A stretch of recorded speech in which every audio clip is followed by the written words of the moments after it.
Good morning, parents. This is Ms. Townsend, and I'm here to talk to you about the virtual training for the MAP Growth Assessment that the students will be taking this month.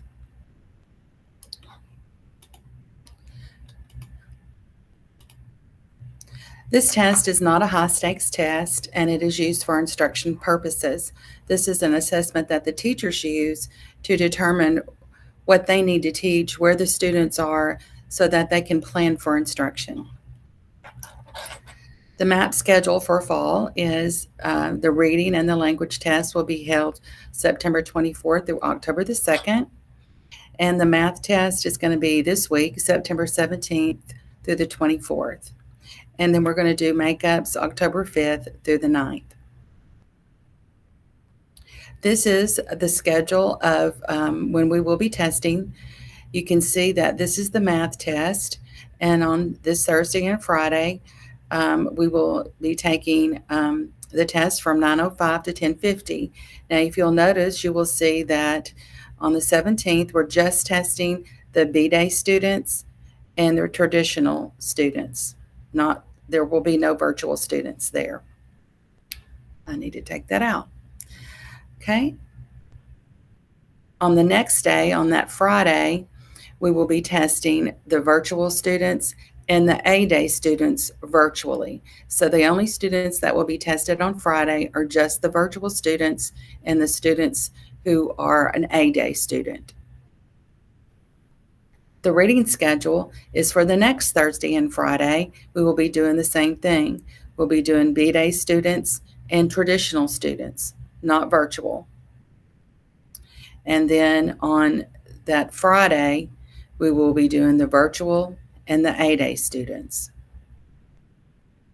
English Language Arts, we will be doing those on the 28th and the 29th. And again, same thing, except we're flipping it. This time we're going to take it on an A-Day. So we'll be testing the A-Day students and the traditional students. And then the next day, we will do the B-Day students virtually and then all the other virtual students. These are the manuals and forms that you can find. When I share this PowerPoint, you'll be able to click on them. And these help you to proctor the test. So if the student has a problem with a technology, then you know what to do. There's also testing tips. And then the last thing here I'm going to click on. I hope you can see this. I don't know. But this is the test security agreement, and this is what you have to have in order for your student who is virtual to take the test. And I will go over this again later.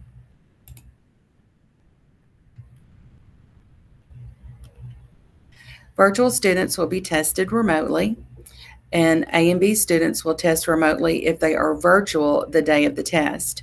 The students will be in a Zoom or Google meeting so that their behavior can be monitored, but not the test. Parents must be trained and sign a security agreement. The test security agreement for parents needs to be completed and returned to school through email or brought to school before Thursday, September 17th, or the student will not get to take the test. I'm going to be sending those out to you through ThrillShare, so that you can see that and sign it electronically and then send it back.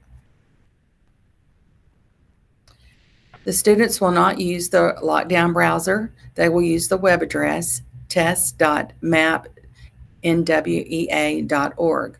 The test session name and password will be communicated in the Google meeting or the Zoom meeting. And this is the testing flow chart for students so that you know. The remote testing is only utilized by virtual students, and they utilize the website test.mapnwea.org, and they utilize communication platform through Google Meeting or Zoom Meeting to monitor student behavior. If the student is on site, then they were going to utilize the lockdown browser, and then the teachers are going to be monitoring them in the classroom.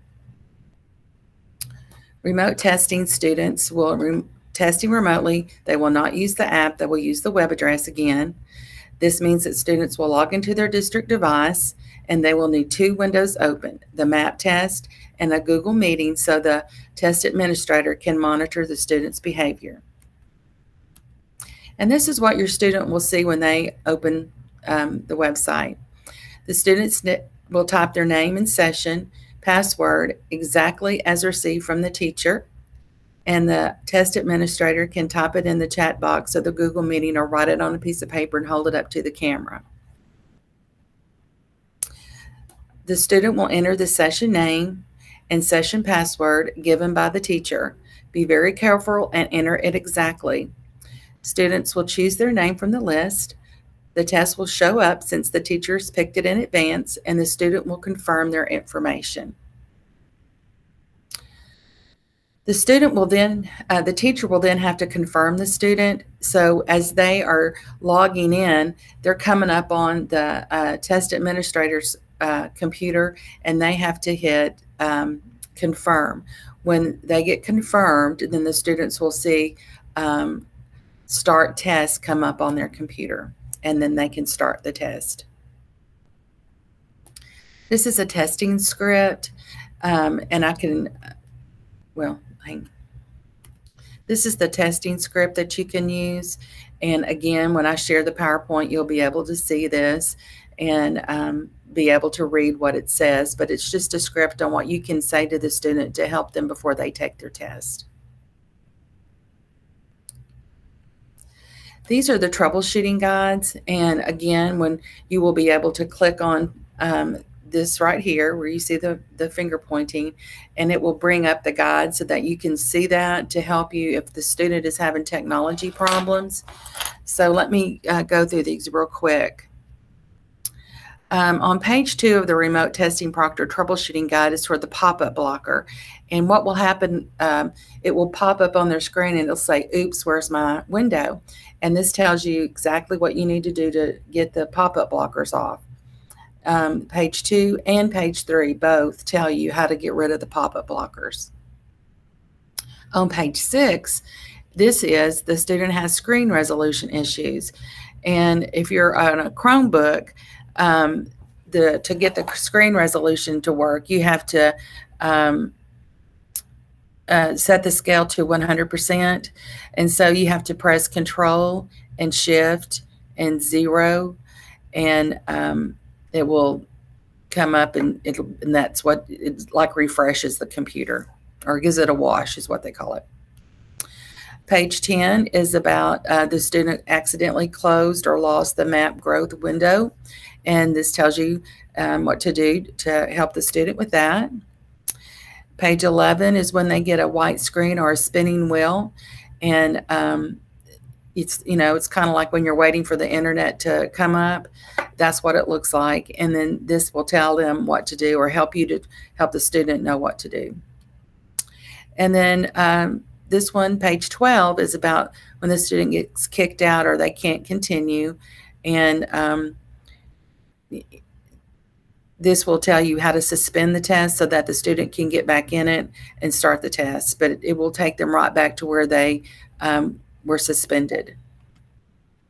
Page 14, if the student lags behind severely, they'll get a picture of a sloth, and the teacher or the teaching administrator will be able to see that, and then she will communicate or tell you what to do or what's going on, and you can read this to help you too. The Math Growth Overview is NWEA is a Northwest Evaluation Association. The MAP Growth is the assessment that we're using for grades 3-12 for planning and instruction purposes. It's an adaptive assessment, so it adjusts to the student's ability based on their responses. The assessment will move up and down based on the answers given by the student. The RIT score is the score that is earned by the student, and this score is based on the skills, not the grade level. So, for example, if the second grader scored a 220 and he is working at the same level as a fifth grader scoring a 220. In summary, the RIT scale is an achievement scale. It's accurate. It's an equal interval.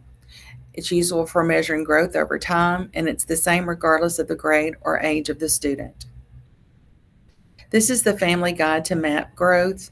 I believe this is on our district website to help you guide through if you've got questions about the RIT scores, what all it involves. It's very interesting. It helps you know where your student is. This is my contact information.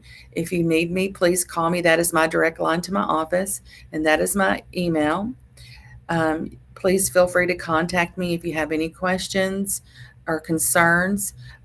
Just let me know and I will get back with you. Thank you.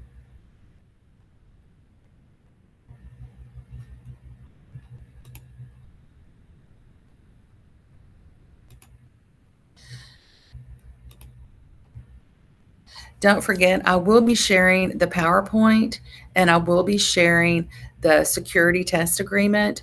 You will need to sign that electronically and send it back to us as soon as possible so we can get your students scheduled for the test. And again, if you have any questions, please feel free to contact me at the phone number I gave you and or my email address. Thank you.